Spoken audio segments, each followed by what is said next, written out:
Good morning होलियंस। आप आज आपका ग्रामर का क्लास है, व्याकरण का।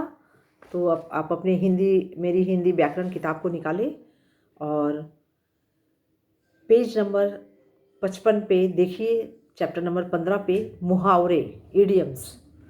तो आज कुछ इडियम्स, क्लास 4 है। कुछ हिंदी का चर्चा क्लास होता तो बहुत काफ़ी होता और काफ़ी कुछ आप लोग जान पाते। वीडियो के माध्यम से 10 मिनट में मैं बहुत ज़्यादा कुछ तो नहीं पढ़ा पाऊँगी, लेकिन कुछ चीज़ें, बेसिक चीज़ें हैं जो आपको बहुत ज़रूरी है जान लेना, क्योंकि क्लास 5 में जाकर जब आप हिंदी पढ़ोगे तो वहाँ और भी टफ हो जाएगा। तो थोड़ा सा ध्यान दीजिए पढ़ाई पे। ये मुहावरे क्या है, इडियम्स, आप लोगों ने पता नहीं इंग्लिश 1 इंग्लिश 2 में इडियम्स है या ही नहीं, मेरे ख्याल से है ही नहीं, लेकिन फिर भी ये जानना बहुत ज़रूरी है। और आगे के कक्षाओं में बहुत सारे ये सब लर्न करना होगा।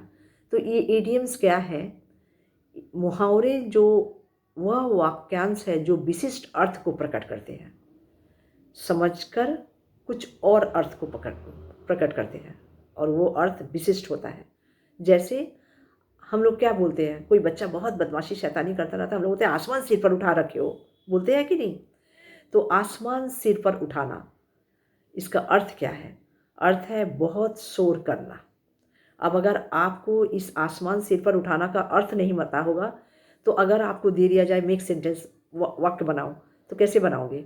तो वाक्य बनाने के लिए आपको अर्थ जानना बहुत ज़रूरी है। इसलिए मैं कुछ मुहावरे यहाँ पढ़ रही हूँ, उसका अर्थ पढ़ रही हूँ और मेक सेंटेंस।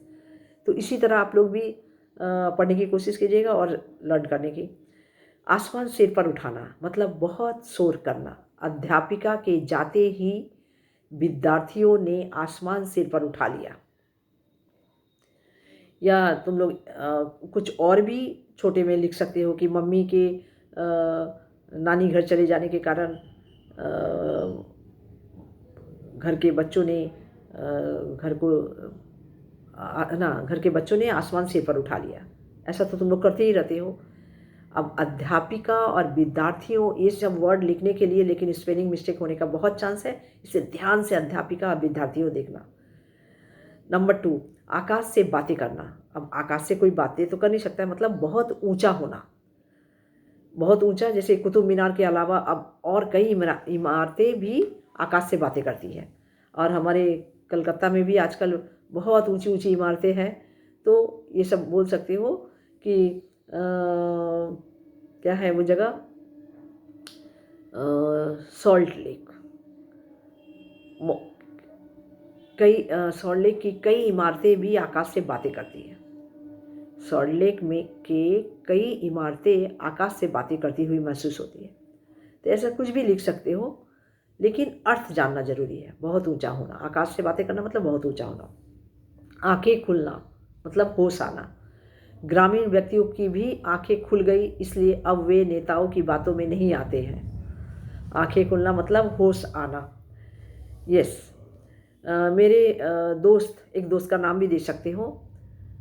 उसने मुझे धकेल दिया, और मैं उसे अपना दोस्त समझता था, लेकिन उसने मुझे धकेलने के कारण मेरी आंखें खुल गई।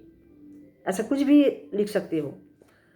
कोई ज़रूरी है कि बुक का ही लिखना पड़े, लेकिन वो ग्रामेटिकल ठीक हो, स्पेलिंग मिस्टेक कम हो। आग बबूला होना, आग बबूला होना मतलब गुस्से से भर जाना। दफ्तर में ज़्यादा छुट्टियां करने पर राधा का मैनेजर आग बबूला हो गया। आग बबूला होना मतलब गुस्सा से भर जाना, गुस्सा होना। पढ़ाई नहीं करने की वजह से मेरे पापा मुझ पर आग बबूला हो गए, ऐसा भी लिख सकते हो। उंगली पर नचाना, वश में करना। सबसे छोटी होने के बावजूद गीता सबको अपनी उंगली पर नचाती है। ये गीता कुछ भी अपने बारे में भी लिख सकते हो। मैं छोटा हूँ और मैं घर के परिवार के सभी सदस्यों को अपनी उंगली पर नचाता हूँ।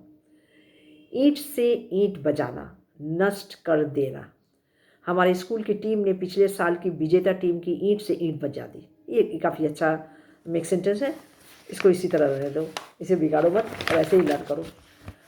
कान भरना मतलब चुगली करना। मुझे गीता बहुत बिल्कुल अच्छी नहीं लगती, क्योंकि वह सदा सबके कान भरती रहती है। कान भरने वाले को कोई भी पसंद नहीं करेगा। तुम भी नहीं, मैं भी नहीं, क्योंकि ये अच्छी बात है भी नहीं। पर तुम्हें तो अर्थ जानना है और मेक सेंटेंस भी बनाना है, इसलिए पढ़ना है। खाक छानना, मारा मारा फिरना। नौकरी के लिए वह बस खाक छानता रहता है। नौकरी के लिए बस वह खाक छानता रहता है। नेक्स्ट, मक्खियाँ मारना मतलब निकम्मा होना। अब मक्खी कौन मारते रहते हैं? जो बैठे रहते हैं वही मक्खी मारते रहते हैं। और मक्खी मारना मतलब बैठे रहना, और बैठे रहना मतलब निकम्मा होना। रिटायर होने के बाद शर्मा जी अब मक्खियाँ मारते हैं। रिटायर होने के बाद सब लोग बैठ के बिताते हैं, तो मक्खियाँ मारना ही हुआ। गुड़ गोबर करना, बने बनाए काम को बिगाड़ना। अपने जन्मदिन पर अचानक बीमार पड़ने के कारण सारा गुड़ गोबर हो गया। सारा गुड़ गोबर हो गया मतलब काम बिगड़ गया। अब बीमार, जन्मदिन में बीमार होना मतलब तो खुशी में एक डिस्टर्ब हो जाना, तो गुड़ गोबर ही हुआ। टस से मस ना होना, टस से मस ना होना। जरा भी न हटना, जरा भी न हटना। डांट पड़ने पर भी मोहन अपनी बात से टस से मस ना हुआ मतलब जिद पे अड़ा रहा। पानी पानी होना मतलब लज्जित होना। पानी पानी होना मतलब लज्जित होना। चोरी करते रंगे हाथों पकड़े जाने पर वह पानी पानी हो गया। ये तो एकदम सही बात है। अगर आप भी चोरी करो और आप भी पकड़े जाओ तो आप तो पानी पानी हो गए ही। अब तुम डोंकी तो हो नहीं, कोई एनिमल्स तो हो नहीं, वो तो इंसान इंसान इंसान को तो शर्म आएगी ही।